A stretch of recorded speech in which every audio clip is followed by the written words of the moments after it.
Serta-merta ke Nikita masuk transferan, siapa yang ngasih nomornya? Kan dari Nikita dikasih ke Mail, mungkin Mail kasih ke sono.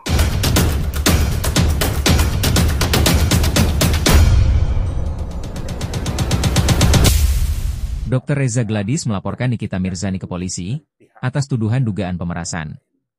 Namun belakangan, setelah beberapa hari Nikita Mirzani dan asistennya Mahil mendekam di penjara, beredar rekaman suara yang diduga Reza Gladys.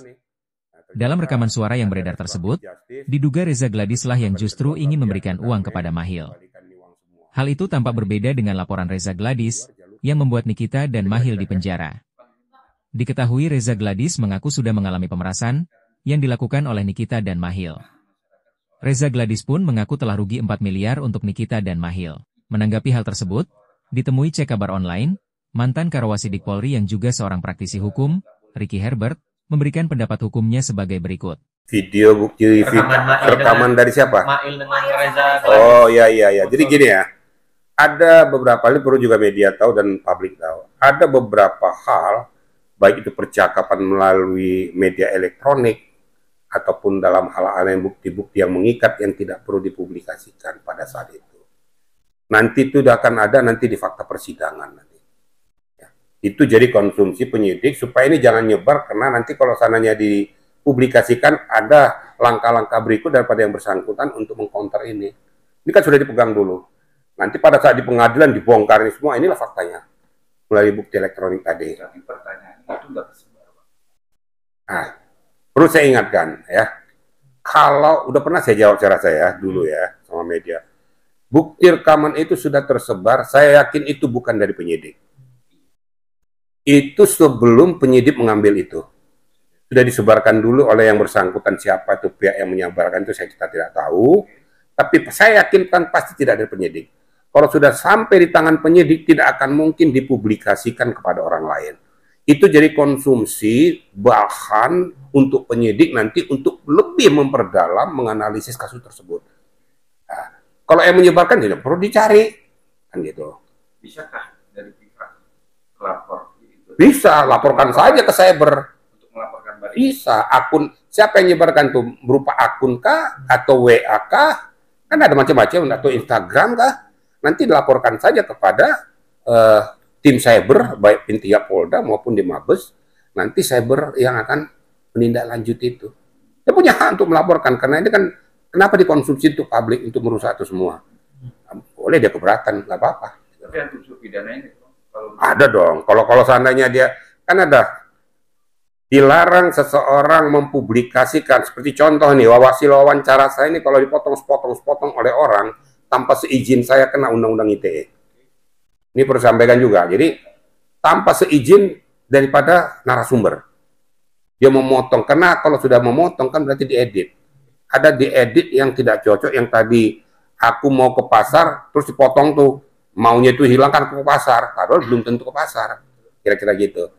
Jadi ada.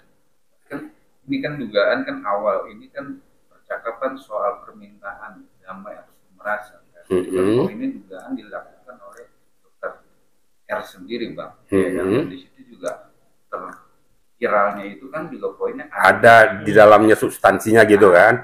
Ya nggak apa-apa, dilaporkan saja. Makanya saya bilang ini kan di luar konteks nih, tapi penyidik sudah memegang itu. Jadi penyidik memegang ini tidak akan mungkin dipublikasikan. Apapun yang sudah diserahkan kepada penyidik itu adalah konsumsi penyidik, utuh nanti diserahkan kepada JPU. Dan itu tidak akan mungkin terpublikasi.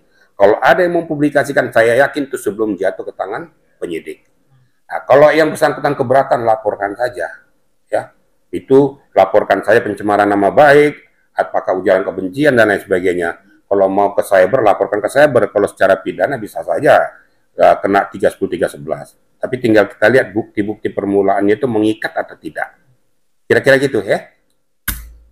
Bang, tapi kan ini kan si Nikita kan dibilangnya dia hanya single parent nih, Bang. Ya kan? Jadi makanya dia Aura akhirnya meminta penangguhan nih, Bang. Tapi katanya kalau misalnya penangguhan sendiri, sedangkan kan si Nikita ini hukumannya tuh 5 tahun ke atas, Bang. Nah, katanya tuh kalau misalnya 5 tahun ke atas itu tidak boleh, pasti akan nggak boleh nggak, Bang, untuk penangguhan sendiri. Benar nggak sih, Bang? yang si Laura meminta menangguhkan sini kita. Ya. Jangankan hanya 5 tahun ke atas. Nikita tidak punya kapasitas untuk meminta permohonan penangguhan penahanan. Karena dia sendiri masih di bawah pengampuhan. Sedangkan untuk dirinya sendiri aja dia tidak bisa untuk dijamin. Apalagi menjamin orang lain. Walaupun itu orang tua kandung. Kan gitu. Jadi ada kriterianya. Jadi orang-orang yang bisa memohon atau menjamin terjadinya penangguhan penahanan orang-orang yang layak dan mampu untuk bertanggung jawab terhadap yang bersangkutan. Kalau di bawah pengampuan, di bawah umur, sesuai dengan ketentuan undang-undang itu tidak layak dan tidak pantas, dan saya yakin pasti ditolak, walaupun itu anak kandung. Nah, bagaimana caranya? Caranya menggandeng siapa yang lebih dekat, umpamanya adik kandungnya, orang tuanya didampingi oleh kuasa hukumnya, melakukan permohonan penangguhan penahanan, walaupun belum tentu diterima, tapi dia punya layak. Kalau seandainya Laura, nggak usah itu pun sudah pasti ditolak. Nggak perlu dianalisis lagi. Karena kalau seandainya kuasa hukum dengan orang yang terdekat itu meminta penangguhan penahanan, ini akan dianalisis. Sejauh mana bobot perkaranya, layak atau tidak diberikan penangguhan, bisa nggak menjamin keberadaan daripada orang yang dijamin. Nah, itu nanti kan analisis. Kalau Laura nggak perlu dianalisis lagi, pasti tolak. Pengacaranya sendiri. Kalau pengacaranya? Pengacaranya harus didampingi oleh keluarganya. Ya. Bang, ini Pak, masih penasaran Bang, analisa Abang ini kan banyak juga yang bertanya Bang, karena kan poinnya si Mahil sendiri kan. Cakapan yang sekarang juga beredar. Namun kan dari pihak Nikita Mirzani juga dari dan tanda kita nggak tahu di belakang itu ada omongan. Orang kalau ditawarin duit siapa sih nggak ngomong, apalagi dia punya keluarga. Misterinya poinnya di Mahil atau di Nikita Mirzani Bang, secara hukumnya sendiri dengan poinnya di kedua belah pihak, tapi aktor intelektualnya itu Nikita Mirzani. Bukan Mahil? Bukan.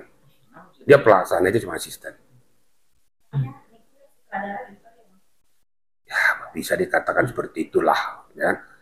Saya yakin penyidik sudah mengantung. Nggak mungkin Nikita ditersangkakan kalau dia tidak terlibat dalam klausal UNU. Emang bego itu penyidik. Saya ini penyidik loh. Ya. Bodoh banget saya tuh menetapkan seorang jadi tersangka kalau tidak ada benang merahnya. Tentu ada benang merah yang sudah dipegang oleh penyidik sehingga meningkatkan status Nikita Mirzani dia tersangka. Nggak ada klausul hukumnya Mahil berdiri sendiri, Nikita berdiri sendiri, tidak. Ini hubungan sebab akibat nih dua-duanya. Gitu loh. Transfer siapa ke siapa? TF-nya masuk. Nah, kan.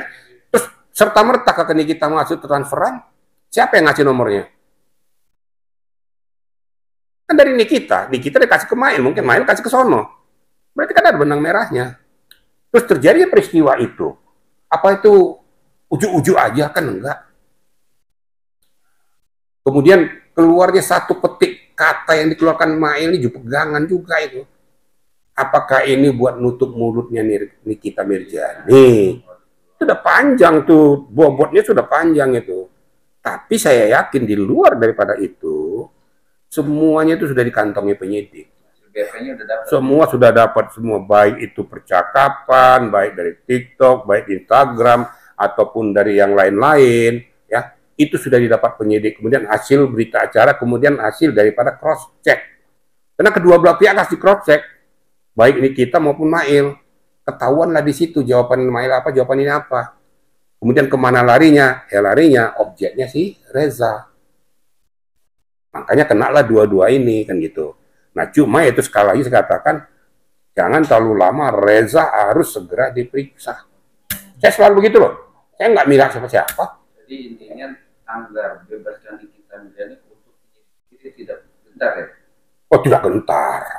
Penyidik kalau sudah berani menetapkan, berani bikin tersangka, berani menahan tuh, karena sudah siap untuk mengajukan ke pengadilan. Dia sudah punya bukti-bukti yang kuat lah.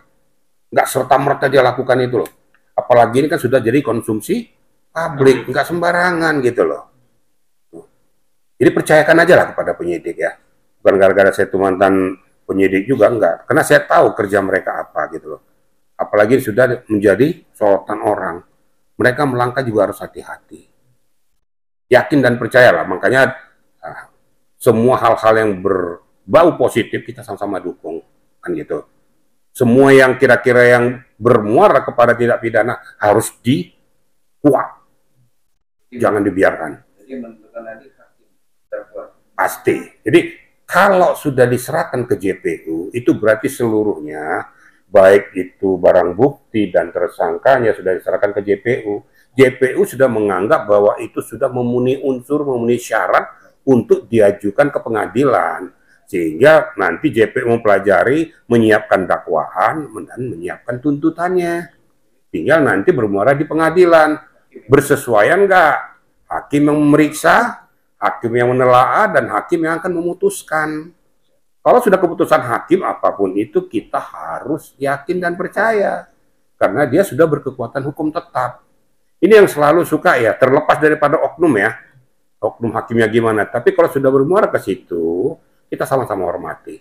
Masalah kalau tidak kayak terima, kita kan bisa naik banding. Nggak cocok lagi naik kasasi. Nggak cocok lagi PK. Nggak cocok minta kepada presiden apa tuh grasi, amnesti, abolisi. Kan macam-macam. Tapi jangan kita keberi hakim tidak pas untuk enggak, itu sudah berkekuatan hukum. Inkrah. Kalau sudah inkrah itu ya sah. Kalau kurang pas ya naik. Intinya kata Nikita Mirzani siap untuk bongkar siapa yang menurut hemat saya kan sudah ini istilahnya nasi udah jadi bubur nih. Mau korban sendiri. Kalau nggak mau korban sendiri, bongkar habis semua. Siapa-siapa yang terlibat di sini bongkar. Supaya hukum itu ditegakkan gitu loh. Enak aja gua korban, walaupun gua jadi sasarannya, gua bongkar siapa di sebenarnya, siapa di belakang-belakang ini semua. Termasuk yang membacking bongkar semua. Itu baru clear, baru clean. Gitu loh kira-kira ya.